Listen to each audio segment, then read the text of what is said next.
He didn't believe her. None of them did.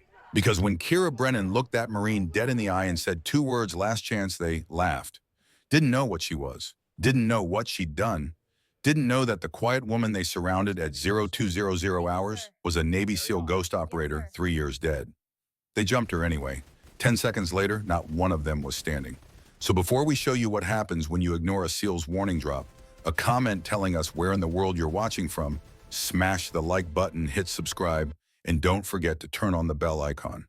Because the next time you hear someone say, last chance, you'd better hope it's not her saying it. The gravel lot behind the Joint Tactical Integration Facility was quiet that morning, except for the steady clang of ruck weights being dropped and the occasional bark of a cadre correcting form. It wasn't a base exactly. Not Army, not Marine Corps, not federal law enforcement, but a shared regional complex deep in the California desert where branches and agencies sent personnel for blended combat readiness drills. That meant the usual chain of command didn't apply. And in places without clear rank structure, ego took over fast. She stepped out of the admin trailer without ceremony. No weapon, no clipboard, no nameplate. Just black boots, tan cargo pants, and a plain gray shirt that hung loose enough to hide the lean muscle underneath. Compact, maybe 5'5", with the kind of body that didn't draw attention until it moved. And then it was all anyone could see. Most people missed the tattoo on her inner wrist. Small one, no color, just a quiet mark shaped like something between a serpent and a dagger. She wore mirrored aviator glasses that covered half her face, and her dark hair was pulled back tight enough to pass any uniform inspection. She said nothing as she crossed the training pad and knelt next to a half-disassembled grappling dummy, adjusting the chest straps while others watched from a short distance away. "Hey!" someone called out loud enough for the group, but directed squarely at her. "You here to drop off the coffee you got lost, sweetheart?" The voice belonged to Cole Havens, contractor mid-30s, ex-infantry now collecting checks, training tactical response teams for private firms overseas. He was broad, loud, tan, deep from time in hot zones, and didn't like being ignored. Next to him, two other trainees chuckled. Lopez and Garrett, young and cocky, both high on pre-workout and ego. One of them muttered, "Yoga warm-up must be in the wrong building." The woman didn't flinch. She stood slowly, checked the dummy's spine alignment, then turned to face them. Her posture was loose but aligned like someone measuring imminent threat. "You're going to need to speak up," Havens grinned. "We don't do sign language here." She tilted her head slightly, then finally spoke. Her voice was calm, level, not defensive. "I'm not here to fight anyone," she said. "Walk away now." The air shifted. A few nearby trainees stopped moving. Lopez blinked. Garrett smirked. Havens cracked his knuckles like a man who thought he was stretching before a set not standing on a ledge. "Yeah, that a threat or a nervous breakdown?" Havens said, stepping forward half a step. Enough to test the boundary. The woman didn't repeat herself. She didn't smile. She just looked at him like he'd already made his decision. Behind her, one of the instructors had walked out of the admin office and paused, watching, not interfering, not yet. And Havens? He laughed, loud, confident, dismissive. So did Lopez. Garrett elbowed the guy next to him like it was open mic night. She didn't react. She just turned back to the dummy and finished the straps like the warning had never been issued. But they all heard it. And hours later, when the medics were hauling bodies and someone was screaming about a shattered elbow, that single line would echo like prophecy. "I'm not here to fight anyone. Walk away now." They didn't. The observation deck was loud. Boots stomping, instructors barking, laughter bouncing off the metal railings like rounds in a shooting gallery. But inside the combat arena itself, it was quiet. Kira Brennan stood exactly where she'd been placed. Right side of the sand-swept training pit, 2 meters from the blue tarp that marked her team's gear zone. She hadn't touched her helmet, hadn't even glanced at the padded batons laid out like relics on the table behind her. She just stood there, hands at her sides, eyes steady behind those mirrored glasses like someone waiting for a storm to pass. Across from her, 3 Marines had already started circling. Chests out, chins high, one of them slapping the handle of his training baton against his palm like he was itching for a reason to swing it. The staff instructor hadn't even blown the whistle yet, but that didn't seem to matter. "They said this one's a reserve fill," one Marine sneered, looking Kira up and down. "Not even rated for full contact." "Don't worry," another one grinned. "I'll go light." The third didn't speak. He just rolled his neck until it cracked. Up in the booth, one of the observing instructors leaned toward another and asked not quietly, "What's her deal? She hasn't moved." "Apparently ex-Army," came the reply, laced with condescension. "Signals intel desk jockey stuff. Not much field rotation. Probably thinks this is about reflexes. The first instructor chuckled. She's not going to fight. In the pit, one of the Marines finally broke formation and advanced a step too far, his boot crunching down in front of hers. Not touching, not quite. Kira didn't flinch. He leaned in close enough that she could smell the tobacco on his breath. Don't worry, sweetheart, he said. I won't tell anyone if you quit before the whistle. Still nothing. No blink, no tension. Only one subtle movement, so minor it went unnoticed by the others. She looked down at his boot, then at the ground between them, and then directly back at his throat. A shift so small it might have seemed like a non-reaction to anyone else. But to the Marine in front of her, it felt like precision, like she just measured him. He took half a step back without realizing. His buddy noticed. Yo, what are you doing? The Marine paused. Nothing. The staff instructor finally raised the whistle to his lips. Kira's team hadn't even geared up, and the murmurs from the booth kept coming. This is going to be quick. I'd almost feel bad. She's not going to fight. The whistle blew. Kira didn't move. The Marines did. All three at once. The first Marine went for the takedown. Low and fast, like he was going for a trophy, not a spar. He aimed to hook Kira's legs and slam her backward onto the rubber matting, probably expecting a yelp or a flail or some panicked defense. He was already grinning when he dropped his center of gravity hands stretched out for a grab. But Kira had already shifted. No one in the booth caught it, not even the instructors. The camera feed wasn't focused on her feet. All they saw was her pivot, her right foot sliding diagonally just enough to slide his momentum off axis, and then she dropped, not away from him, but toward him. She didn't counter the takedown, she redirected it. Her right arm looped under his extended elbow. Not to strike, but to rotate. His own force collapsing his posture. Her left shoulder dropped, weight transferred, and then he was airborne. Not because she threw him, but because she let his own body complete the movement he'd started. His back hit the mat with a muffled grunt that echoed across the arena like a drumbeat. Kira never looked at him, because the second Marine was already swinging. A padded baton whistled past her head, not because she dodged late, but because she'd already stepped inside the arc before it finished. It caught only her hair. Her hands were empty. She hadn't picked up a baton, but now her forearms were locked under his grip, elbows tight to her body like a lever. She didn't need a weapon. She was using his. One twist, shoulders snapping around like a door hinge, and the baton clattered to the ground. He tried to wrench away. She didn't let him. Her knee rose right into his gut. He doubled forward on instinct and then froze.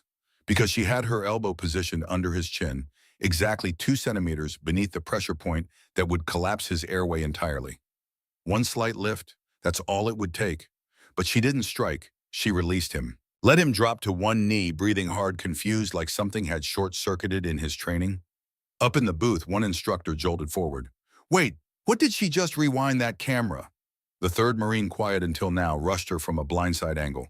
She wasn't facing him. He came in hard, hoping to grab from behind, arms extended for a rear choke or a pin. But that's when the real silence hit.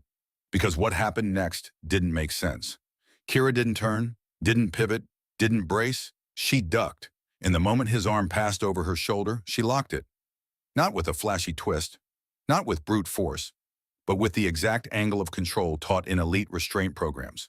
The ones never made public, the kind used in detainee extractions and black site handoffs. She moved like someone who had trained to disable, not to win. The Marine's face slammed into the mat so fast his legs flailed after impact. He didn't get back up. The entire room froze. No bell rang, no whistle blew. But the fight was over. Kira stepped back, silent, breathing steady, and walked toward the edge of the pit. She still hadn't picked up a baton, and she still hadn't said a single word. It was supposed to be routine. The drill wasn't even being recorded for official review. But every instructor had a habit, especially when it came to recruits flagged by the brass. Someone always ran a local backup feed, which is why by 17:30 hours that evening, the footage had already circulated to half the base. And by 1800, every instructor in the mess hall was watching it on someone's phone. At first, it didn't even look impressive. Kira wasn't flashy, no knockout punches, no aggressive stares or showboating. Just clean, silent disassembly. But that's what made the silence louder. The instructors reviewed the footage frame by frame. The first Marine's takedown attempt redirected with foreign theater-level precision. The second's baton disarm textbook restraint hold from classified programs. The third's blindside grab locked and neutralized with technique that had no place in a training facility. That's not academy. one muttered, pausing the video. That's black sight. Another leaned closer to the screen. Who the hell taught her that? And then someone caught the final takedown in slow motion. The angle, the control, the professional restraint that spoke of operations no one discussed in public. That's when it shifted from curiosity to fear. Where's she from again? Asked a senior evaluator, frowning. Another pulled up Kira's digital profile on a tablet. The screen glowed pale blue in the dim mess hall light. Contractor, he read aloud. Signals intelligence. Attached to Cross-Branch Joint Task Force. Deployment history. He paused. Classified under OGA parameters. OGA, other government agency. The kind of label that didn't mean civilian support. It meant don't ask. That was when Lieutenant Colonel Sorrell, the officer who had originally signed off on her silent inclusion in the program, got the knock at his door. 2 instructors, 1 training chief, all 3 silent, holding out a tablet. They didn't need to explain. Sorrell watched the footage once, then again, and by the 3rd playback he set the tablet down and looked up. Was this sanctioned? He asked quietly. No, sir. Not on the record. He nodded slowly. Who made the call to put her in that ring? Sergeant Don, sir. Said she wasn't showing enough aggression in drills. Sorrell didn't raise his voice. Didn't shout. He just closed the door behind them and said one sentence that would later appear in the disciplinary review. You better hope she doesn't file a report. But Kira didn't. She didn't ask for an apology. Didn't escalate the incident. She didn't even respond when asked to debrief it.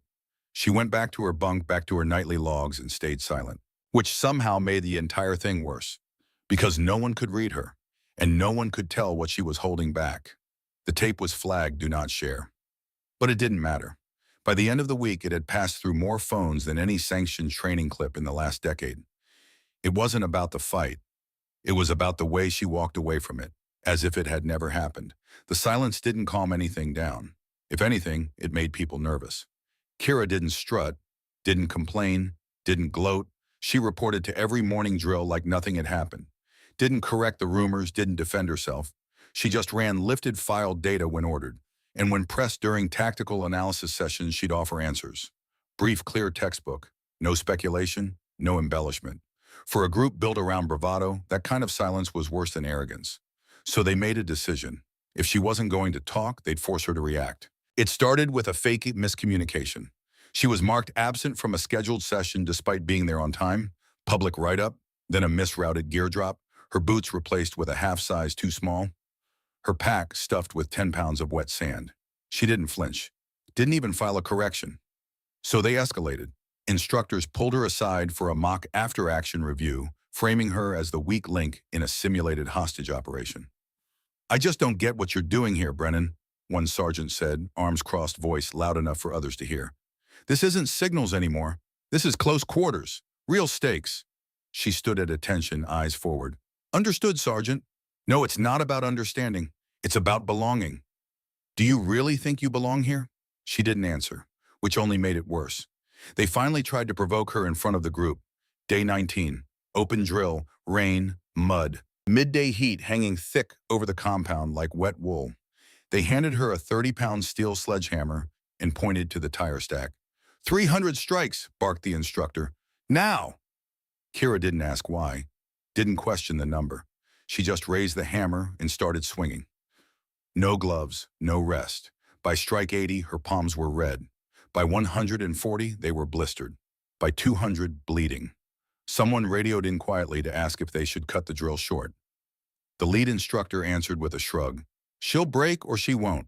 She didn't break. Strike 300 landed just as the sun cut through the storm clouds. Light catching the sweat streaked across her face like war paint. She set the hammer down, walked to the line, and waited. No words, no eye contact. Just her posture. That's what did it. Not the feat, not the strength. The fact that she wasn't doing it to prove anything. She was just doing it, which scared the hell out of them. Because if this was her staying quiet, what would happen if she ever decided to speak? The review wasn't scheduled, it wasn't routine, and it definitely wasn't friendly. The man who called it in didn't do so casually. Commander Garrett Thorne, Cross-Branch Tactical Advisor, former SEAL Team 6, now assigned to oversee inter-service cohesion efforts, arrived with zero warning. His helicopter touched down late in the evening. No ceremony, no press, just boots on gravel and eyes scanning the compound like he already knew what he was looking for. Thorne wasn't just another suit. He'd fought in 2 wars, run black ops under 4 administrations, and personally written the assessment criteria for this very program. And as he stepped into the debriefing tent, flanked by 2 civilian observers, the tone shifted. Instructors straightened their backs. Students whispered. "Brennan," he said without introduction, eyes locking on Kira. "Step forward." She moved without hesitation. "Posture precise. You're the only non-combat branch applicant here," he said, voice even, but carrying weight. "Everyone else either served in direct action units or trained for it." "Yes, sir." "You know what they say about signals intelligence people trying to go kinetic?" "Yes, sir." "What do they say?" "That we don't understand the terrain, that we analyze from distance, not live it up close." "And are they right?" Kira didn't blink. "No, sir." One of the civilian observers wrote something down. Thorne turned slow and deliberate toward the instructors standing at the back of the tent. "I've reviewed the footage from her sledgehammer drill," he said. "I've reviewed the sabotage on the gear load. I've reviewed the falsified absence report." A sharp inhale from one instructor. Quiet, but too late. "Not only is this a procedural failure," Thorne continued, "it's cowardice. You couldn't break her with fatigue, so you tried to break her with bureaucracy." No one spoke. Kira remained still. Then Thorne did something no one expected. He walked toward her, paused, and held out his hand. She took it. Firm shake. No emotion. "This woman," he said to the room, not looking away from her, "has endured more psychological warfare in 20 days than most of you have in 2 deployments. And she's still standing, still calm, still focused." Silence. "She's not weak, she's mission calibrated, and she's staying." Then almost as an afterthought, he added, "And I suggest every instructor here read her file again, this time with both eyes open." The civilians followed him out. Kira didn't say a word. She just stepped back into formation, but from that moment on, no one looked at her the same. It was supposed to be a corrective group exercise. That's how they justified it. Officially a night operation to test reaction time, small unit cohesion, and close-quarter maneuvering. Unofficially, it was a trap. They waited until the instructors had gone dark, until the officers were in their quarters, until only moonlight and memory kept the training compound alive. 8 of them. Every one of the men who'd mocked her, doubted her, sabotaged her. Led by Corporal Ethan Royce, the same one who'd flung dirt at her boots during the blindfolded drill. They caught her just past the motor pool, alone, silent, heading back from the gear room. No cameras, no instructors, no oversight. Perfect. "Evening analyst," Royce said, stepping into her path. Kira didn't flinch. "You got a lot of people fooled," he said. The others fanned out behind him, surrounding her in a tight semicircle. "But not us." "You know what happens when a single weak link thinks it belongs in the chain," another said. "It breaks under stress." A third stepped closer, cracking his knuckles. "You're not going to file a report, are you? Or run back to your little signal tent?"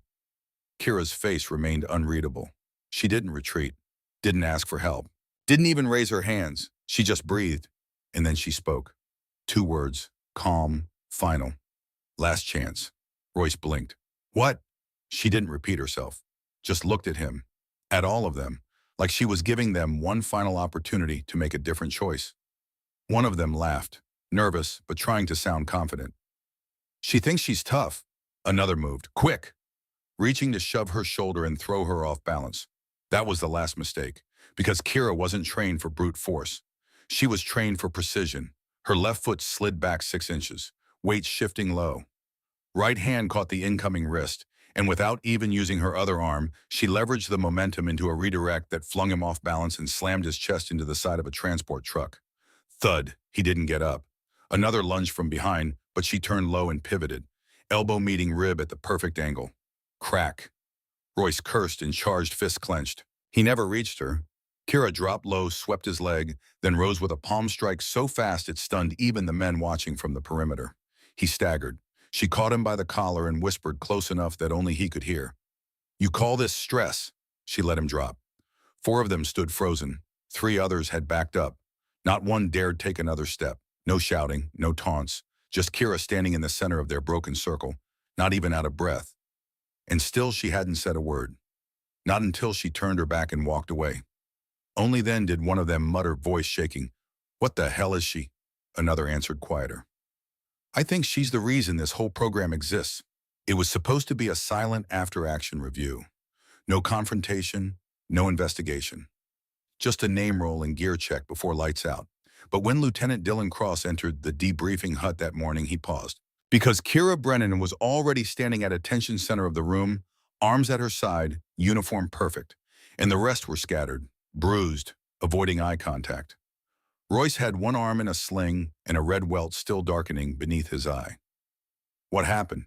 Cross asked, voice quiet. Silence. He turned to Royce. "Well," Royce didn't speak. "Brennan," Cross said, "did something occur last night?" She didn't nod, didn't smile, didn't flinch. She simply said, "Yes, sir." Cross waited. "Would you like to explain?" "No, sir." A beat. "You're not going to report anything." She looked him in the eye. "That won't be necessary." It was right then that the room seemed to exhale, as if the air itself had been waiting to see if justice would be demanded or deferred. But Kira had already chosen.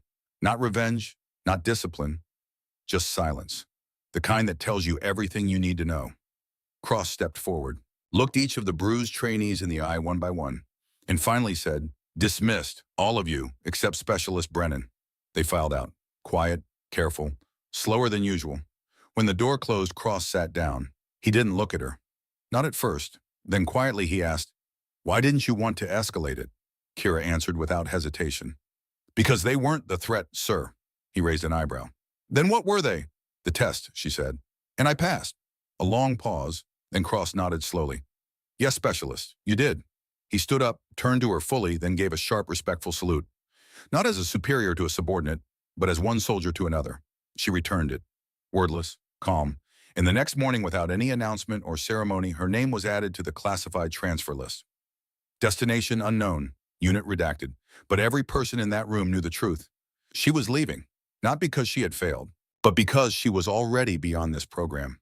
Because whatever came next would need someone even stronger than they knew how to train. The call came 3 days after the motor pool incident. Not through official channels, not through the base communication network, but through a secure line that rang exactly once in Lieutenant Dylan Cross's office at 0430 hours when the desert was still dark and most of the compound was asleep. He answered on the second ring. "Cross," said the voice on the other end, calm, authoritative, familiar. "We need to talk. About Brennan." Cross sat up straighter. "Commander Thorne. My office, 30 minutes. Come alone." The line went dead. Cross dressed in silence, mind racing through the possibilities. Thorne had left the facility 2 days prior or so, everyone thought. His helicopter had lifted off in full view of the compound, but apparently he'd never actually left the area. Which meant whatever this was about, it was important enough to stay hidden. The temporary command office was located in a converted storage building on the far edge of the compound, away from the main training areas. When Cross arrived, the lights were already on. Thorne sat behind a metal desk reading something on a tablet. 2 civilian observers stood near the back wall, the same ones who'd accompanied him during the initial review. "Sit," Thorne said without looking up. Cross sat. Thorne set the tablet down and leaned back. For a long moment, he just studied Cross, measuring him. Then he spoke. "What do you know about Mosul, Lieutenant?" Cross blinked. "Sir, Mosul, Iraq, 2019.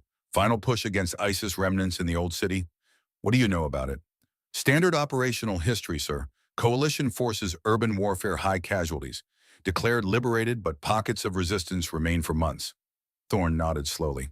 "And do you know what we lost there?" "Personnel, sir. Equipment, infrastructure." "Operators," Thorne corrected.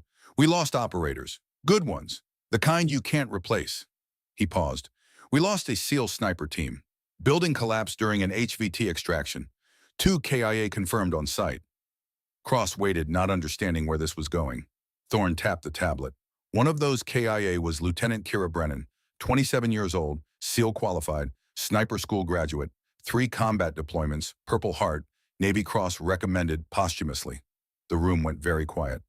"Sir," Cross said carefully, "Kira Brennan is in our facility right now." "I know," Thorne said, "because she didn't die in Mosul. She was buried alive for 46 minutes. Dug out by local friendlies. Medevac to a black site medical facility in Baghdad. And while she was unconscious, someone made a decision." He slid the tablet across the desk. Cross looked down at the screen. It showed a classified after-action report, heavily redacted, with a section highlighted in yellow. It read, "Subject declared KEA, extraction to OGA control approved, mission priority override." Cross looked up. "OGA recruited her while she was unconscious." "Not quite," Thorne said. They waited until she woke up. Then they gave her a choice. He stood, walked to the window, looked out at the dark compound. Kira had stumbled onto something in Mosul. Weapons smuggling, coalition contractors selling American ordnance to insurgent cells. She'd been gathering evidence for weeks, building a case. But someone in the command structure found out. The IED, Cross said quietly. The IED, Thorne confirmed. Wasn't bad luck. Wasn't ISIS. It was one of our own. Covered it up as collateral damage from a firefight. Building collapse. 2 SEALs killed, 3 wounded. Clean story, except Kira survived. He turned back to Cross, so the agency made her an offer. Stay dead. Work for them. Expose the corruption from the inside. In exchange, they'd protect her SEAL team from the investigation. Because if she went public, if she pushed the case through official channels, everyone on that team would have been dragged through congressional hearings, media trials, careers destroyed. Cross felt something cold settle in his chest. She traded her life for theirs. She traded her identity, Thorne said. For 3 years, Lieutenant Kira Brennan has been a ghost, running black operations in Syria, Yemen, Libya, no support structure, no team, no one to watch her back except handlers she met once every 6 months in safe houses she couldn't name. She's been alone in the dark for 3 years, Cross, and she did it to protect people who think she's dead. One of the civilian observers stepped forward. Older man, gray hair, quiet voice. Commander Thorne was her spotter. In Mosul. He was on that rooftop when the building came down. Cross looked at Thorne. The commander's face was stone, but something moved behind his eyes. I held her hand, Thorne said quietly, while the medic called time of death. I watched them zip the body bag. I carried her flag at the memorial service. He paused. 6 months later, the agency read me in. Told me she was alive. Asked if I wanted to know where. I said no, because knowing would have made it harder to keep the secret. Then why tell me now? Cross asked. Because she's here, Thorne said, and you need to understand what that means. He walked back to the desk, pulled up another file on the tablet. For 3 years, Kira Brennan operated in conditions that would break most Tier 1 operators. Solo infiltration, deep cover, no backup, no extraction guarantee. She ran 43 operations, led to 62 HVT captures, dismantled 3 smuggling networks, got evidence that put 17 contractors in federal prison. He looked at Cross, and the whole time she was dead. No family contact, no friends, no identity, just mission after mission in the dark. Why come back? Cross asked. Why risk exposure? Thorne was quiet for a long moment. Then he said, because being a ghost was killing her. Not the missions, not the danger, the isolation. She's a SEAL, Cross. We don't operate alone. We're built for teams, brotherhood. And she'd been cut off from all of that for 3 years. So she asked the agency for a favor. Let her test herself. See if she could still function in a military environment. See if she could still be part of something. So this whole thing, Cross said slowly, the facility, the training, the harassment, it wasn't about evaluating her for anything. It was about her evaluating herself. Correct, Thorne said. The agency didn't send her here to prove anything. They sent her here to see if she wanted to come back. If she could handle being around people again, being part of a structure. He leaned forward. And your instructors, your trainees, everyone who's been testing her, pushing her, trying to break her, they have no idea they're not the examiners. They're the exam. Cross sat back, processing. The motor pool incident. I watched the footage, Thorne said, from the admin building. I had eyes on the whole thing. He paused. She gave them a warning. Last chance. That's not bravado, Lieutenant. That's protocol. She's been operating under rules of engagement for 3 years where you give 1 warning before you engage. 1 chance to de-escalate. She did everything by the book, and when they didn't take it, she responded with exactly enough force to neutralize the threat. No excess, no revenge. Professional. She could have killed them, Cross said. She could have killed them all, Thorne agreed, in about 15 seconds. But she didn't, because she's not trying to prove she's dangerous. She's trying to prove she's still disciplined, still in control, still capable of operating with restraint under pressure. He looked Cross in the eye. That's what 3 years in the dark does, Lieutenant. It doesn't make you violent. It makes you question if you're still human. Cross was quiet for a moment. Then he asked the question that had been building. What happens now? Thorne glanced at the civilians, then back to Cross. Now we wait, because her past just caught up to her. Cross frowned. What do you mean? The contractors she helped put away, Thorne said. They've been in federal prison for 18 months, and 3 days ago, one of them made bail. Russian national named Alexei Volkov, former Spetsnaz turned private military contractor turned arms dealer. Kira's intelligence led to the raid that took down his entire operation. Cost him everything. And now he's out, Cross said. Now he's out, Thorne confirmed. And according to intercepts from NSA, he knows she's alive, knows she's here, and he's coming. Cross felt his pulse quicken. How did he find out? One of the civilians spoke up. Someone leaked her location, someone inside the chain. We're still tracking the source. But the leak happened 48 hours ago, which means Volkov's had time to plan recruit and move assets into position. Assets, Cross repeated. How many? We're estimating 12 to 15, the civilian said. Former contractors, mercenaries, true believers from his old network. All experienced, all motivated, and all very angry at the woman who destroyed their livelihood, Thorne stood. This facility is about to become a target lieutenant, and Kira Brennan is about to face a threat that has nothing to do with training exercises or psychological tests. This is real, and when it comes, she's going to have to make a choice. What choice? Cross asked. Whether to stay a ghost, Thorne said, or come back to the world. Because if she defends this facility, if she shows what she really is, there's no going back to black operations. Her cover is blown. Her identity is public. She'll never be able to disappear again. Cross looked at the commander. You think she'll run? Thorne smiled, but there was no humor in it. I know she won't, because I trained her. And the one thing I know about Kira Brennan is that she doesn't leave people behind, even people who've spent 3 weeks trying to break her. He walked to the door, paused. Get some rest, Lieutenant. You're going to need it, because when this starts, I need you to trust her. Even when it doesn't make sense, even when it looks like she's making the wrong call, trust her. Why me? Cross asked. Thorne looked back. Because you're the only one who tried to stop it. The hazing, the sabotage. I've been watching you too, Cross, and when this goes down, she's going to need someone who already sees her as a soldier, not a threat. That's you. He left. The civilians followed. Cross sat alone in the office, staring at the tablet at the classified files at the photo of a young woman in a SEAL dress uniform with a face that looked so much harder now. And he thought about the way she'd walked away from the motor pool. Silent, calm, like she'd done it 1,000 times before. Because she had. The next 48 hours passed like waiting for a storm. Everyone could feel it. The instructors were tense, snapping at minor infractions. The trainees moved through drills with an edge of nervous energy. Even the civilian staff seemed quieter than usual. But Kira, she didn't change at all. She ran the morning PT course at the same pace, attended the same briefings, sat in the same corner of the mess hall, eating alone, saying nothing. The only difference was that now, when people looked at her, they looked away faster. On the second day during a tactical briefing, one of the trainees asked the question everyone was thinking. Why is she really here? The instructor, a senior NCO named Kowalski, looked up from his notes. Who? Brennan, the trainee said. I mean, no disrespect, but she's not exactly going through the program like the rest of us. She doesn't participate in half the exercises. She sits out most of the team drills. What's the point? Kowalski set down his notes. The point, he said carefully, is that some people are here to learn, and some people are here to remind us what the standard is. He looked around the room. Brennan's been through more in the last 3 weeks than most of you will go through in your entire careers. And she's still here, still showing up, still meeting every requirement without complaint.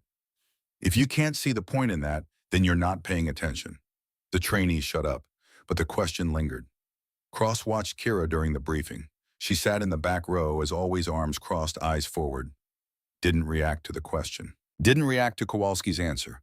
Just sat there absorbing information, processing, filing it away. But when the briefing ended and everyone filed out, she stayed behind. Waited until the room was empty, except for Cross. Then she spoke. They're coming, aren't they? Cross looked at her. What makes you say that? Thorne's still here, she said.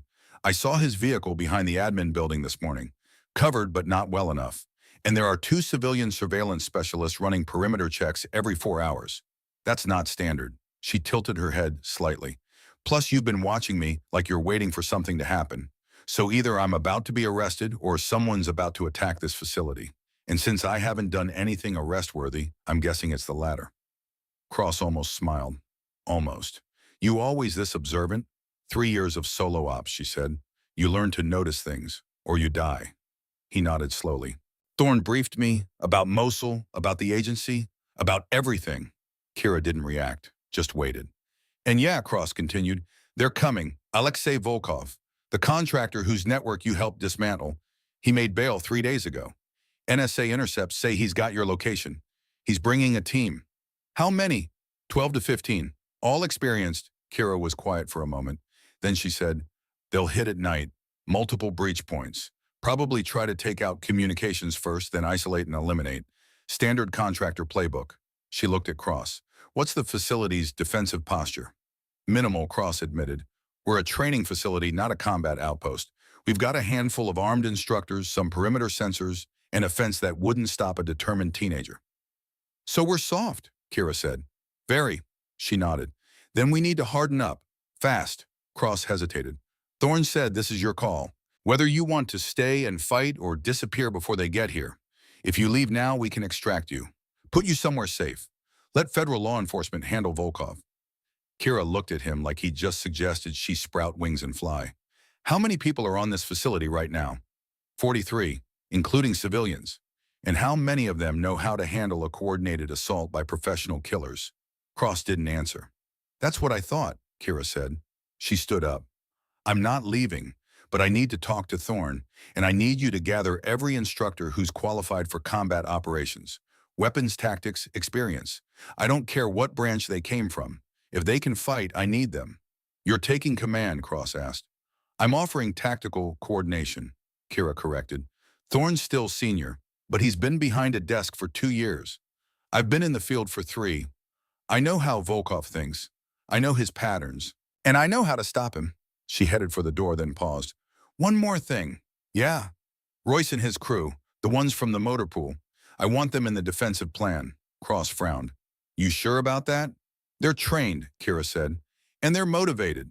They might have been idiots, but they're not cowards. When bullets start flying, they'll fight.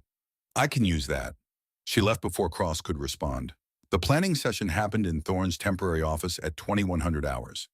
10 people crammed into a space meant for 4. Kira stood at the front next to a hand-drawn map of the facility taped to the wall. Thorne sat off to the side, watching. Cross stood near the door. The rest were instructors. Kowalski, senior NCO, former Army Ranger. Martinez, combat engineer, Marine Corps.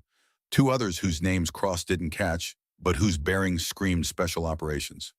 Kira didn't waste time with introductions. She just started talking. Volkov's team will approach from the east, she said, pointing to the map. There's a dirt access road 3 clicks out that's not monitored. They'll stage there, move in on foot to avoid sensors, breach the perimeter fence at 3 points. She marked them with a pen. North, east, and south. West side backs up to restricted military range so they won't risk it. How do you know? Martinez asked. Because that's how I'd do it, Kira said. And I trained with some of the same people Volkov did. Spetsnaz doctrine, multi-axis assault, overwhelming force. Fast in, fast out. What's the objective? Kowalski asked. Me, Kira said flatly. They want me dead. Everything else is secondary. So we use that. Make me the bait. Set up a kill zone. Force them to come to us on our terms. Thorne spoke up. You're talking about using yourself as a lure. I'm talking about controlling the battlefield, Kira corrected. Right now they have the initiative. They pick when, they pick how. But if we give them a target they can't resist, we take that initiative back.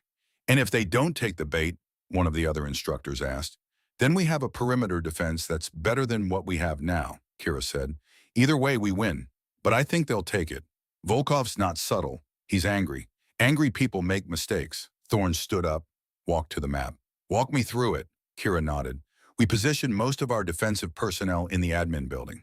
Elevated firing positions, clear sight lines to all 3 breach points. We set up a false perimeter with motion sensors and lights make it look like that's our main defense. But the real defense is here. She pointed to the motor pool. We put a small team in the motor pool, me, Cross, and 2 others. When Volkov's team breaches and moves toward the admin building, the motor pool team flanks them from behind. Crossfire. They're caught in the middle. Martinez leaned forward. That's putting 4 people in the most exposed position. That's putting 4 people exactly where they need to be, Kira said. I know Volkov. He'll send his best operators to clear the motor pool before advancing. And when they get there, they'll find me. That's the bait. And if they overwhelm you? Kowalski asked. Kira looked at him, didn't blink. They won't. The room was quiet. Thorne studied the map. Weapons? We have a small armory, Cross said. Rifles, sidearms, ammunition. Enough for everyone. Body armor. Limited. Maybe 10 vests. The 4 in the motor pool get them, Kira said. Everyone else focuses on cover and concealment. Don't get hit in the first place.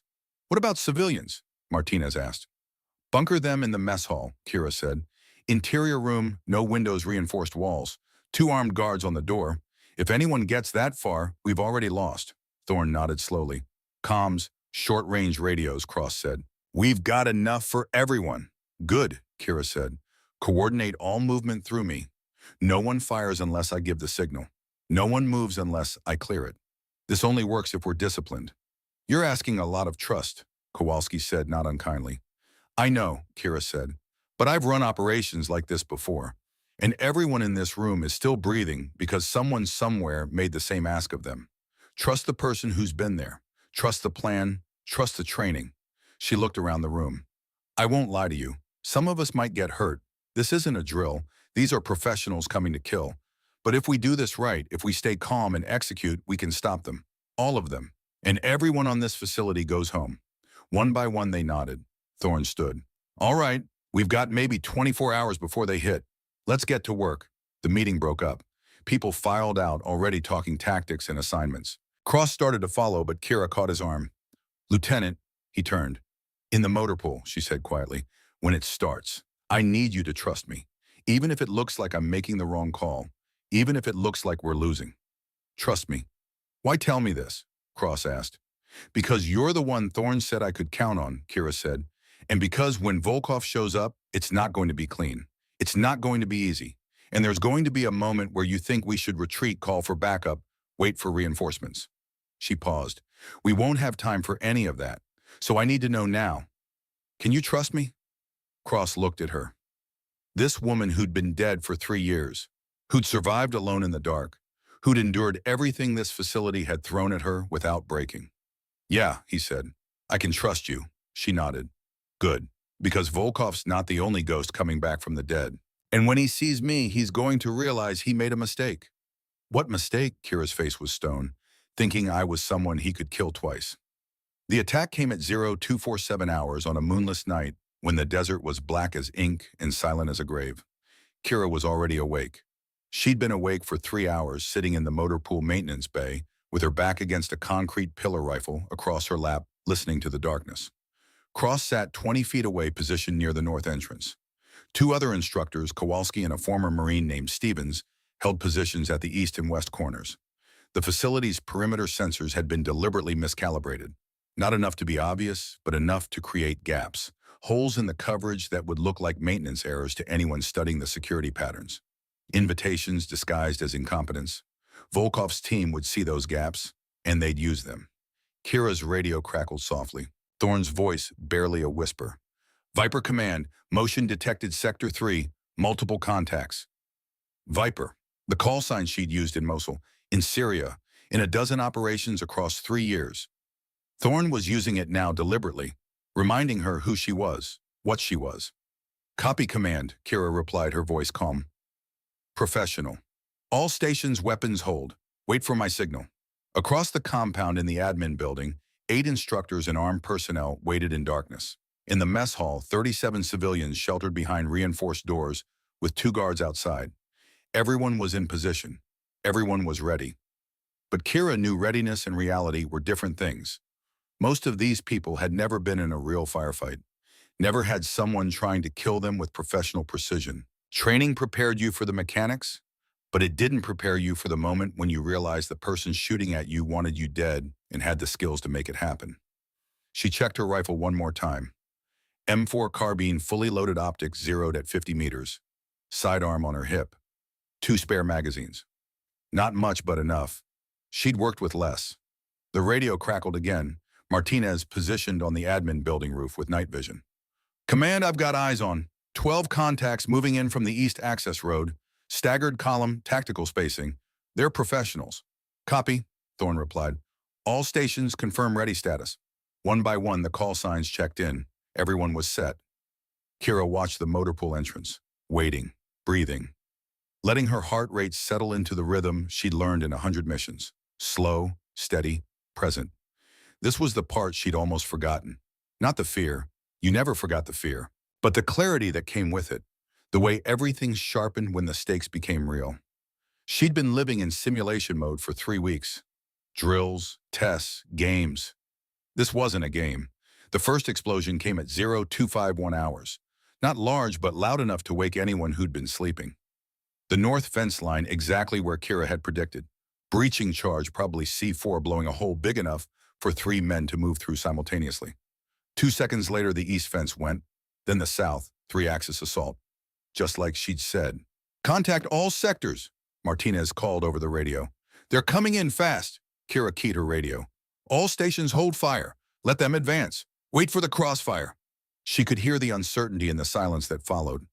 Every instinct in those defenders was screaming to engage, to shoot, to do something. But she needed Volkov's team deeper, needed them committed, needed them in the kill zone. Through the motor pool's open bay door, she saw movement. 4 figures, low and fast moving, with tactical precision. They bypassed the admin building exactly as predicted, heading straight for the motor pool, clearing the flanks before advancing on the main target. Smart, professional. Volkov had sent his best. The lead figure raised a hand. The team stopped, stacked up outside the entrance. Kira could see them clearly now in the ambient light. Night vision goggles, suppressed weapons, body armor. They looked like wraiths. She let them get into position. Let them think they had the advantage. Then she spoke loud enough to carry across the motor pool. "Last chance." The 4 figures froze. "I know you can hear me," Kira continued. "You've got about 3 seconds to decide if you want to walk away from this or get carried away from this. Choose carefully." For a moment, nothing. Then one of them laughed. Low, rough, accented. "Russian." "Viper," the voice said. "Volkov said you might still have a sense of humor. Even after 3 years playing dead." "Not playing," Kira replied. "I was dead. You should have left it that way." "Perhaps," the voice said. "But ghosts don't put people in prison. You cost us everything. Now we return the favor." "Last chance is over then," Kira said. "Yes," the voice agreed. "It is." They came through the door fast, exactly as she knew they would. Professional assault, high-low coverage, overlapping fields of fire. If she'd been where they expected, standing in the center of the bay, she'd have been dead in 2 seconds. But she wasn't standing. She was prone behind a concrete pillar with a sight line to the entrance that gave her first shot advantage. She took it. The first round caught the lead operator in the gap between his helmet and body armor. Throat shot. He went down hard, weapon clattering. The others scattered, diving for cover, returning fire toward where the muzzle flash had been. But Kira had already moved. Rolling left, coming up behind a steel workbench, firing twice more. One round sparked off body armor. The other found soft tissue. Another operator down. Cross opened up from his position, 3-round bursts, controlled and precise. Kowalski and Stevens joined in. The motor pool became a storm of noise and violence. But Volkov's team didn't break, they adapted. Returned fire with disciplined precision, suppressed Kira's position with concentrated bursts while 2 of them maneuvered for flanking angles. Kira saw the maneuver developing, recognized the tactic. Spetsnaz assault doctrine, exactly as she'd trained against. She keyed her radio while changing magazines. "Command motor pool is engaged. 4 hostiles, 2 down, 2 maneuvering.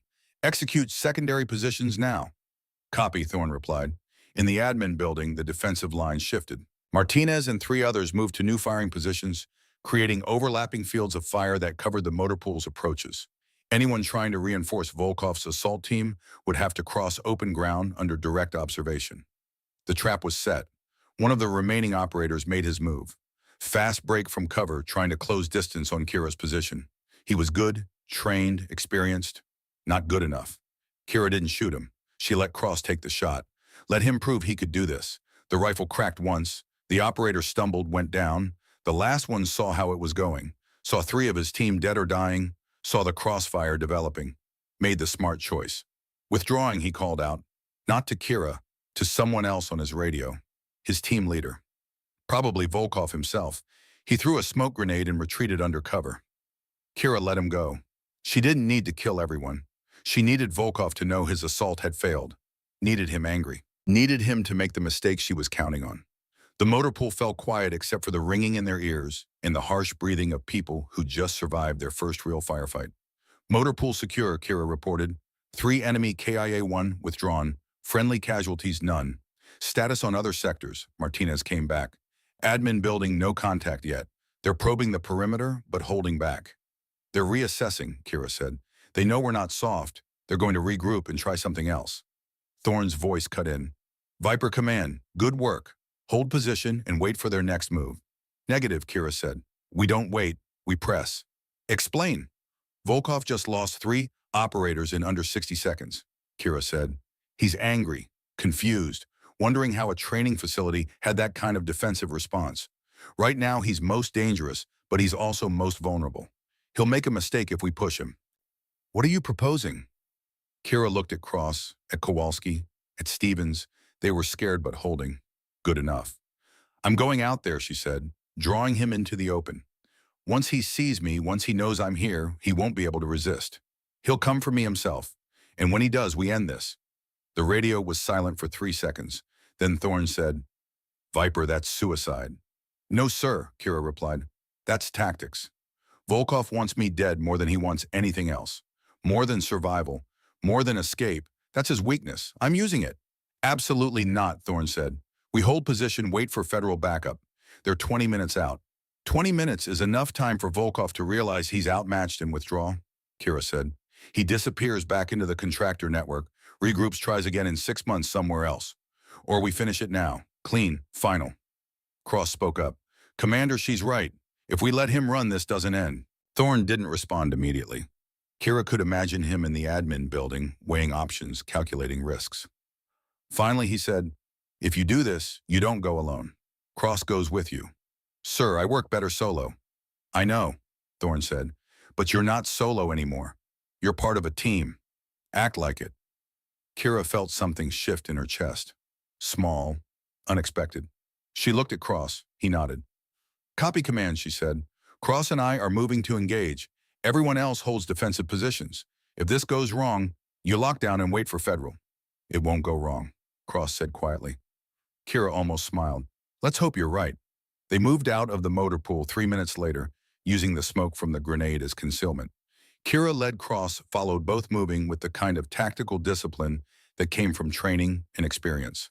They crossed open ground in bounds, covering each other, using every piece of terrain. The facility was quiet now. Too quiet. Volkov's remaining operators had pulled back, consolidating somewhere in the darkness. Kira could feel them out there, watching, waiting. Professional soldiers didn't panic. They adapted. She keyed her radio, speaking softly. Command Viper, I need you to do something for me. Go ahead. Turn on all the exterior lights in 30 seconds. Every floodlight, every fixture. I want this place lit up like daytime. That'll expose our positions.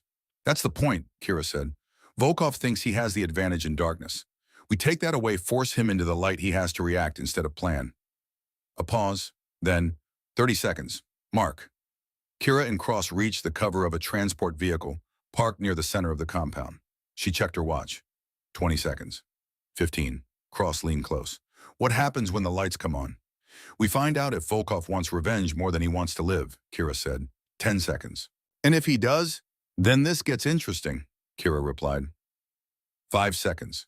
She raised her rifle, sighted on the eastern perimeter, where she knew Volkov's team had to be staging. Cross did the same, covering the opposite direction. 3, 2, 1. The lights slammed on. Every floodlight, every building exterior, every pathway fixture. The compound went from pitch darkness to harsh white illumination in an instant. It was blinding, disorienting, exactly what Kira wanted. And they're caught in the open near the eastern fence were 8 figures. Volkov's remaining team exposed and vulnerable. For a split second, nobody moved. Then training took over. Volkov's team scattered, diving for cover. Return fire sparked from 3 positions. Rounds snapped past Kira's head, punching into the transport vehicle behind her. She dropped, roll, came up firing. Not wild, not panicked. Controlled bursts, picking targets, making every round count. Cross engaged from her left, covering her movement. In the admin building, Martinez and the others opened up, creating the crossfire they'd planned. It was chaos. Professional, disciplined chaos, but chaos nonetheless. Kira moved through it like she was reading a script, because she'd been here before. Different country, different enemy, same fundamentals. Suppress, maneuver, eliminate. She'd run this drill 100 times across 3 years of solo operations. Except now she wasn't solo. Cross moving right, she called. Covering, he replied. laying down suppressive fire. She broke cover, sprinted 10 meters, slid behind a concrete barrier, reloaded, sighted, fired. One of Volkov's operators went down. 7 left. "Command northeast corner," Martinez called over the radio. "3 hostiles taking cover behind the generator building." "Copy," Kira replied. "Admins shift fire to suppress. Cross and I are flanking." "Negative," Thorne cut in. "Too exposed." "We don't have a choice," Kira said. "They're pinned down now, but if we give them time to reorganize, they'll break contact and withdraw. We end this now, or we don't end it at all." Silence, then execute. "But if it goes bad, you pull back immediately." "Understood." Kira looked at Cross. He was breathing hard but steady. "Good enough." "With me," she said. They moved. It should have been suicide. 2 people crossing open ground advancing on 7 entrenched hostiles. Every tactical manual said, "Don't do it." Every training scenario said it was a mistake. But Kira had learned something in 3 years of ghost operations. Sometimes the thing that looked like suicide was the thing the enemy never expected. And when they didn't expect it, they hesitated. And in combat, hesitation killed. Volkov's team saw them coming, shifted fire. Rounds tore up the ground at their feet, sparked off metal, whined through the air. Kira didn't slow down. She kept moving, kept firing using every technique she'd learned. Suppression, maneuvering, cover. Cross stayed with her, matching her pace, covering angles she couldn't. They reached the generator building in 20 seconds that felt like 20 years. 3 hostiles, exactly where Martinez had said. Pinned by fire from the admin building, but still dangerous. Still armed, still committed. Kira didn't give them time to react. She came around the corner, already firing point-blank range, no time for precision. Just aggression. Violence of action. The thing that separated survivors from casualties. 2 went down immediately. The 3rd turned, tried to bring his weapon up. Cross shot him. 3 down, 4 left. "Generator building secure," Kira reported, breathing hard now, adrenaline singing in her veins. "Status? 4 hostiles, withdrawn to the motor pool," Martinez called. "They're trying to flank our position." The motor pool, where they'd started. Where Volkov had lost 3 operators already. He was sending his remaining team back there, trying to use the terrain to break the crossfire. "Command permission to pursue," Kira said. "Granted," Thorne replied. "But Viper, be advised. One of those 4 is Volkov himself. Intercepted comms confirm it. He's in the fight." Kira felt something cold settle in her stomach. Not fear, recognition. "Copy. Cross and I are moving." They covered the distance in bounds, fast but careful. The motor pool loomed ahead, dark shapes against harsh light. No movement visible, but Kira knew they were there, could feel them. She stopped at the entrance, the same entrance Volkov's first team had used. Cross stacked up behind her. "He's in there," Kira said quietly. "You sure?" "I know him. He won't send his men to die while he hides. He's in there waiting, probably hoping I'll come." "So we're walking into a trap." "Yeah," Kira said, "but it's a trap we know about. That makes it our trap." Cross was quiet for a moment. Then, "What do you need me to do?" "Cover the exits. Anyone tries to leave, you stop them. But don't come in after me. This is between me and Volkov." "Kira," Cross said, using her name for the first time, "you don't have to do this alone anymore." She looked at him, saw the concern, the sincerity. Something in her chest tightened. "I know," she said, "but some things you have to finish yourself. This is one of them." Before he could argue, she moved. The motor pool was dark inside the floodlights, creating harsh shadows. Kira moved through them like a ghost rifle, up senses screaming. Every instinct honed over 3 years of survival told her where to look, where to move, where danger waited. She found the first hostile behind a stack of tires. Saw him before he saw her. Put 2 rounds center mass. He dropped without a sound. 3 left. Movement to her right. She spun, fired, missed. Return fire forced her into cover. She rolled, came up, engaged again. The muzzle flashes lit up the bay like lightning. Another hostile down, 2 left. And then from the darkness, a voice. Accented, rough, familiar. "Viper." She froze. Not from fear, from memory. She'd heard that voice before. In intercepted communications. In after-action briefings. In the recordings they'd played during her OGA debriefing. Alexei Volkov. "I'm here," she called back. 3 years I looked for you," Volkov said. 3 years I believed you were dead. And then I learned the truth. You were alive, working, destroying everything I built." "You built it on blood," Kira replied. "American blood. You armed terrorists who killed our soldiers. You don't get to play victim." "I was a businessman," Volkov said. "War is business. You know this. You are soldier. You understand." I understand you tried to kill me, Kira said. Mosul, that IED wasn't ISIS. It was you. You found out I was investigating and you tried to bury the evidence by burying me. Silence, then yes, and I failed. My mistake. Your last mistake, Kira said. She heard him move. Saw the shadow shift. He was circling, trying to flank. But so was she. 3 years of solo ops had taught her to think like the enemy, to anticipate, to stay one step ahead. They moved through the darkness like dancers, professional, patient, waiting for the opening. You cost me everything, Volkov said. My company, my reputation, my freedom. 18 months in American prison because of you. And you killed 2 of my brothers? Kira replied. SEALs who trusted me, who I couldn't protect because I was buried under a building you brought down on us. You don't get to talk about costs. Then we both have debts to settle. Yeah, Kira said. We do. She saw him then, just for a moment. Silhouette against the light from outside. Big, armored, armed, but mortal. He fired first. 3 rounds suppressed, professional. They sparked off metal where she'd been a second before. She returned fire. 5 rounds controlled bursts, walking them across his cover position. He moved. She moved. They circled each other, neither willing to commit fully, both looking for the advantage. You were good, Volkov said. In Syria, Yemen. I heard stories. Ghost operator. No backup, no support. Just mission after mission alone. I almost admired you. Save it, Kira said. I didn't do it for admiration. Why then? Why trade your life, your identity, everything just to put people like me in prison? Kira was quiet for a moment. Then she said, because that's what SEALs do. We protect people, even when it costs us everything. Noble, Volkov said. Stupid, but noble. Last chance, Alexei, Kira said. Drop your weapon. Surrender. Federal agents are 3 minutes out. You can survive this if you choose to. He laughed, low, bitter. Survive to spend rest of life in prison? I think not. I think we finish this. You and me, the ghost and the man who made her. Your call, Kira said. He came out of cover fast. Professional assault, exactly as she knew he would. Firing, moving, trying to close distance for a kill shot. But Kira had been waiting for it, anticipated it, prepared for it. She didn't retreat. She moved toward him, into the attack, the thing he wouldn't expect. Their weapons fired simultaneously. His rounds passed over her shoulder. Hers didn't miss. Center mass, twice. Then once more as he fell. Volkov hit the ground hard. His weapon clattered away. He tried to reach for it, couldn't. Looked up at Kira standing over him. You were right, Kira said quietly.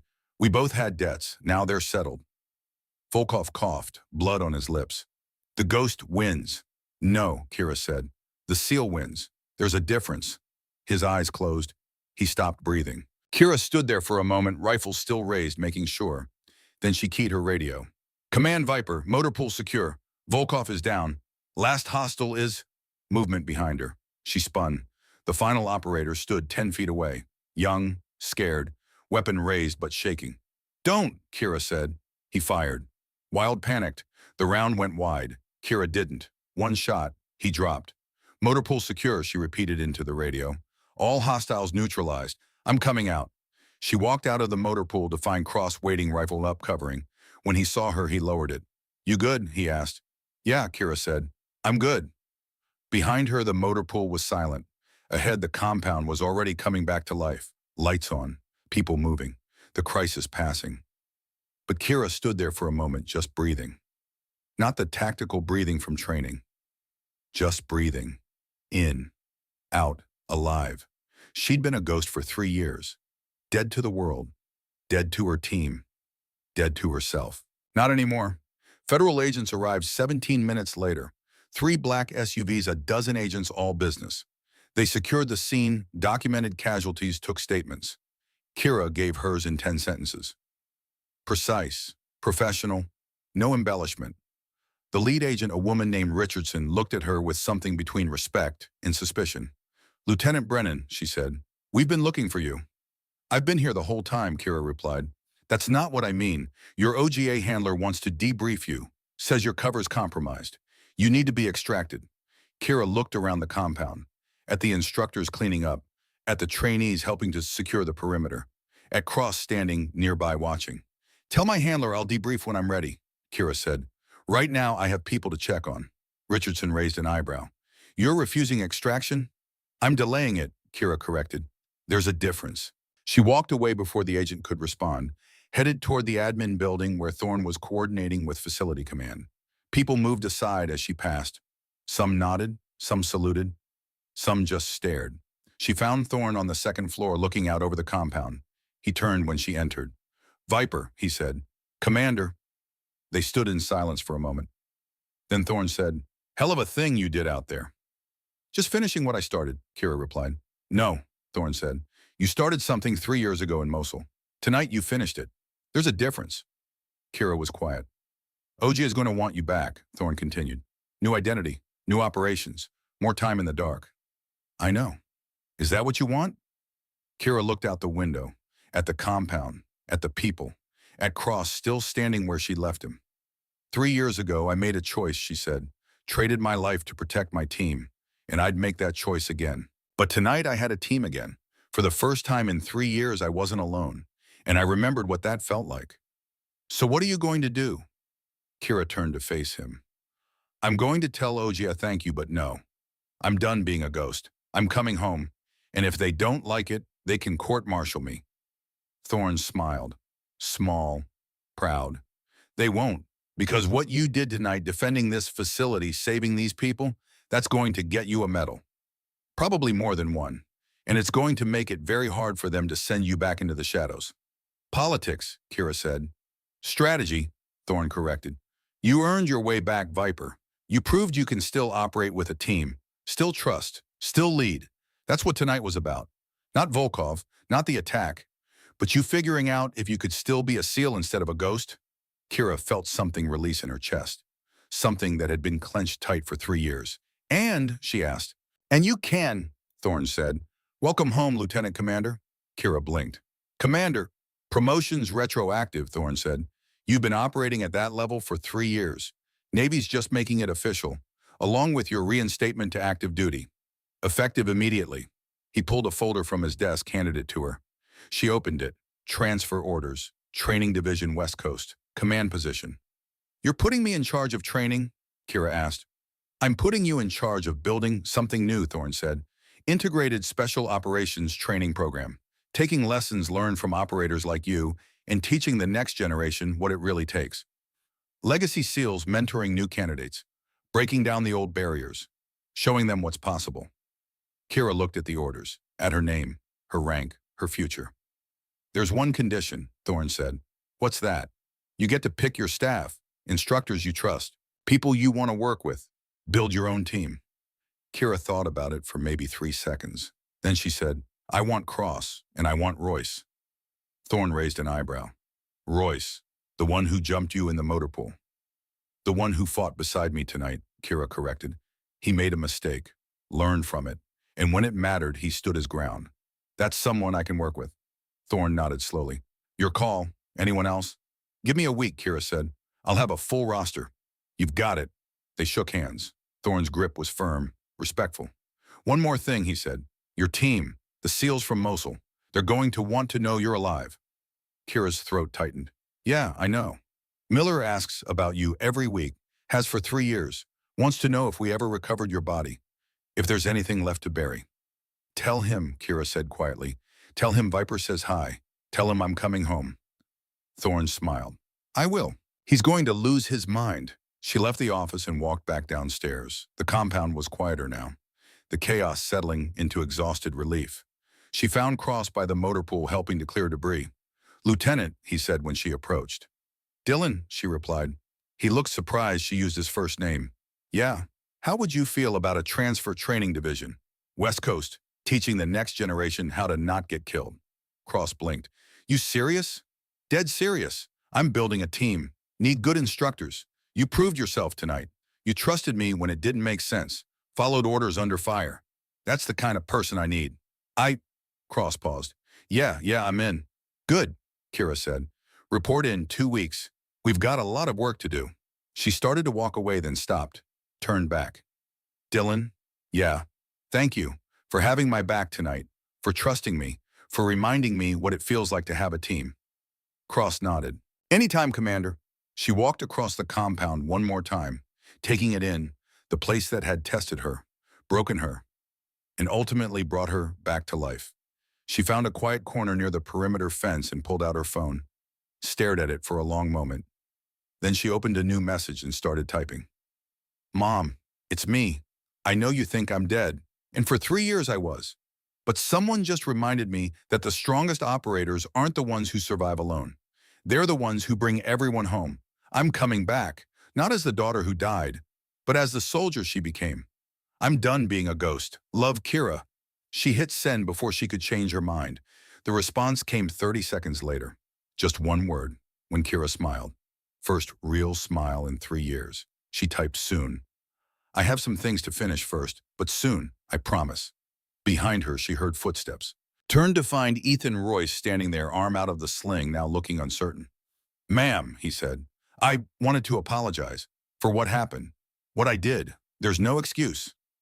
Kira looked at him, this man who'd tested her, attacked her, and then fought beside her when it mattered. You're right, she said. There's no excuse. But there is a path forward. Ma'am, I'm building a training program. Need instructors who understand what real leadership looks like. Not the kind that comes from rank or authority, but the kind that comes from proving yourself under fire. You did that tonight. Held your position, followed orders. Didn't break. Royce's eyes widened. You're offering me a position. I'm offering you a chance, Kira corrected, to be better than you were, to teach others what you learned the hard way, to earn back the respect you lost. Interested? Royce stood straighter. Yes, ma'am. Absolutely. Good. Report with Cross in 2 weeks. And Royce, ma'am, we clear on one thing. In my program, we don't test people by breaking them. We build them up. We show them what they're capable of. We make them stronger, not through pain or humiliation, but through discipline and trust. You understand? Yes, ma'am, I understand. Then we're good. Dismissed. Royce saluted, sharp, respectful, and walked away with something in his bearing that hadn't been there before. Purpose. 2 days later, Kira stood outside a modest house in Virginia Beach. The kind of neighborhood where SEALs lived when they weren't deployed. Manicured lawns, American flags, kids' bikes in driveways. She'd driven 12 hours straight from California. Hadn't called ahead. Didn't know what she'd say. The door opened before she could knock. Jason Miller stood there. Older, grayer, but still the same staff sergeant who'd covered her exits in Fallujah, who'd taught her to calculate windage without a spotter scope, who'd been the first to teach her the SEAL creed. He stared at her, face blank, processing. Then his voice barely a whisper. Viper. Hey, Miller. His eyes welled up. They said you were dead. I carried your fucking flag. I spoke at your memorial. She stepped forward, pulled him into a hug, the first time she'd embraced anyone in 3 years. I know, she said quietly. I'm sorry. I couldn't tell you. Had to stay dead to finish the mission. He pulled back, hands on her shoulders, looking at her like she was a ghost, which she supposed she had been. Thorne told me yesterday you were alive, Miller said. I didn't believe him, thought it was some kind of cruel joke. It's real, Kira said. I'm real, and I'm coming home. Miller's jaw tightened. 3 years. You were alone for 3 years. Had to be. To protect the team. To protect you. He shook his head, tears running down his face now. We would have had your back, whatever it was. We would have. I know, Kira said. But this way, you all got to keep your careers, your lives, your families. That's what mattered. Miller pulled her inside. His wife appeared from the kitchen, froze when she saw Kira. Their 2 kids, teenagers now, not the babies Kira remembered, stared from the living room. Kids, Miller said, voice thick. This is Lieutenant Commander Kira Brennan, the SEAL I told you about, the one who saved my life in Ramadi. Mosul, Kira corrected quietly. Both, Miller said. Every day I got to come home to my family, that was you. Every birthday with my kids, that was you. You died so we could live. I didn't die, Kira said. I just went away for a while. But I'm back now. Miller's wife stepped forward, tears in her eyes. Thank you for whatever you did, for bringing him home, for giving us this life. Kira stayed for dinner. Awkward at first, then easier. Miller's kids asked questions about being a SEAL. His wife showed Kira photos from 3 years of birthdays, holidays, moments Kira had missed. When she left, Miller walked her to her truck. What now? He asked. Building a training program, Kira said. Teaching the next generation, making sure they're ready for what's out there. Miller nodded slowly. Need an instructor. I've got 2 years left before retirement. Could use a change of pace. Kira looked at him, her first teammate, the man who'd taught her what it meant to be a SEAL. Yeah, she said. Yeah, I do. Report in 3 weeks. West Coast Training Facility. I'll be there. They shook hands. Then Miller pulled her into another hug. Welcome home, Viper, he whispered. Good to be home, Kira replied. That night from a motel room in Maryland, Kira made the hardest call. She stared at her phone for 20 minutes before dialing. The number she'd memorized but never called for 3 years. Her parents' landline. Her mother answered on the first ring, like she'd been waiting. Kira, just her name, but everything in it. Hi, Mom, silence, then your father's here. He wants… Hold on. Shuffling. A man's voice. Deep, controlled, retired Marine Colonel voice. Kira. Hi, Dad. Her father didn't speak for a long moment. Then, they told us you were dead. Military funeral, flag, 21 gun salute. Your mother hasn't been the same since. I know. I'm sorry. Sorry? His voice hardened. You let us bury an empty casket. Let us grieve for 3 years. I had to, Kira said. The mission required. Don't. Sharp, commanding. Don't give me mission talk. I've run missions. I know what they cost. But you don't let your parents think they've lost their daughter for 3 goddamn years. Kira felt her throat tighten. You're right. You could have sent a signal, a word, anything, through back channels. Thorne could have… No, Kira said. Anyone who knew was a liability. To the mission. To the people I was protecting. To you. So you protected us by destroying us? The words hit like rounds. Because they were true. Dad, You're just like me, her father said quieter now. Put the mission first. Always. Even when it costs everything. A long pause. I did the same thing. Missed your childhood. Missed birthdays. Missed everything. All for the Corps. For the mission. You taught me duty, Kira said. Taught me sacrifice. I taught you wrong, he replied. Duty matters, but family matters more. And I didn't learn that until it was too late. Until I'd lost years I can't get back. Don't make my mistake, Kira. She heard her mother's voice in the background. Muffled words, her father's response. Then he spoke again. Your mother wants to see you. We both do. Can you come home? I can, Kira said. In 2 weeks, after I finish processing out of the agency. After I get my orders finalized. 2 weeks, her father repeated. Then we'll talk. Really talk. About everything. Okay. Kira. Yeah, Dad. I'm glad you're alive. Even if I'm angry. Even if this is hard. I'm glad my daughter is still breathing. Kira felt tears on her face. First time she'd cried in 3 years. I'm glad too, Dad. She hung up. Sat in the dark motel room. Let herself feel it. The weight of what she'd done. The cost of staying dead. The price of coming back. But also the hope that maybe in time the wounds would heal. That maybe her family could be whole again. 2 weeks, then she'd go home. Face the people she'd hurt to protect and start rebuilding what she'd broken. 3 weeks later, Kira stood in front of 24 recruits at the West Coast SEAL training facility. Some male, some female, all young, all hungry, all thinking they knew what it took. They didn't, but they would.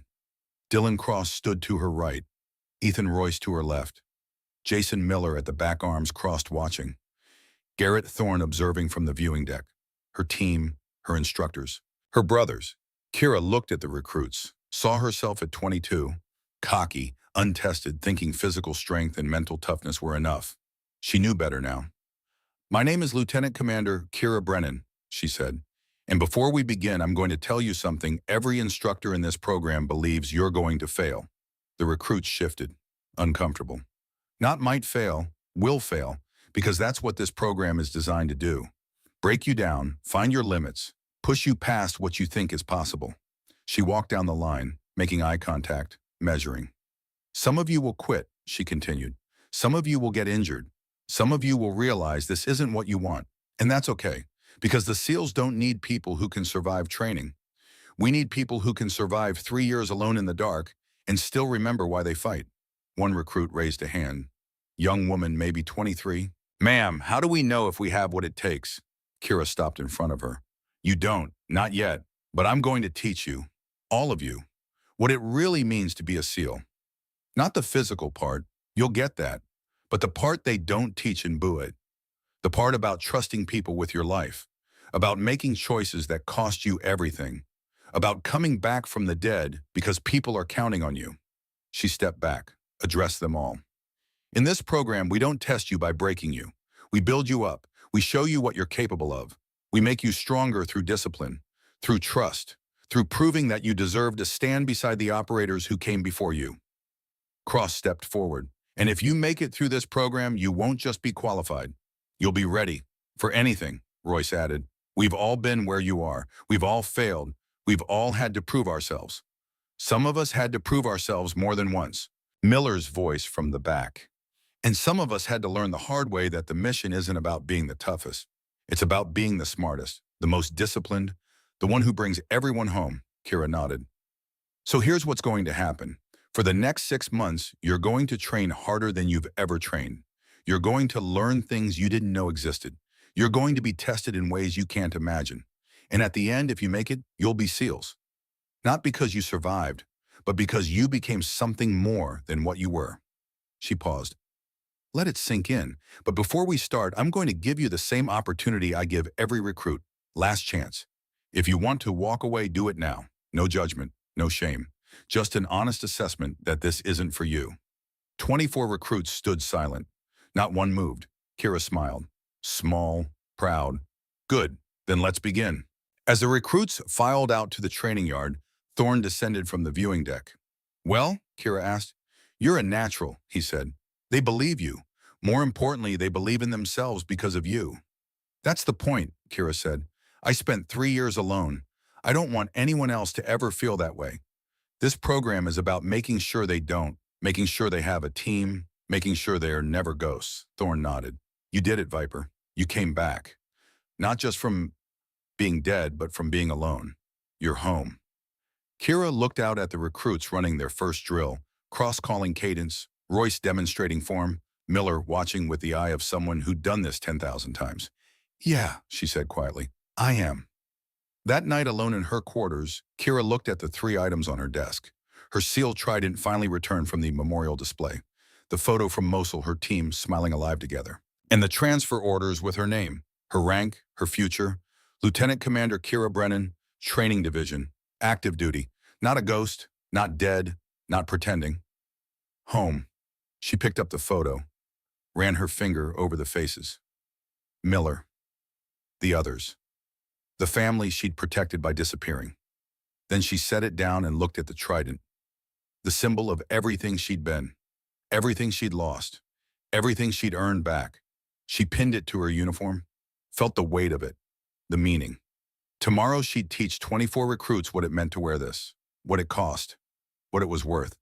But tonight she'd just sit here, in the quiet, in the light, in the life she'd died for and fought to reclaim. And for the first time in 3 years, Kira Brennan slept without fear, without loneliness, without the crushing weight of being a ghost. Because ghosts didn't build the future, but SEALs did, and Last Chance was over. Now the real work began.